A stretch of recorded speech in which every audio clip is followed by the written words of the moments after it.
procuro me sentir feliz. Sabe por quê? Porque eu não espero nada de ninguém. Expectativas sempre machucam e a vida é curta, então ame sua vida e seja feliz. E mantenha sempre um sorriso no rosto, aquele seu sorriso.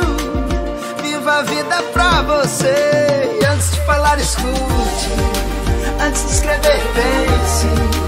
Antes de gastar, ganhe.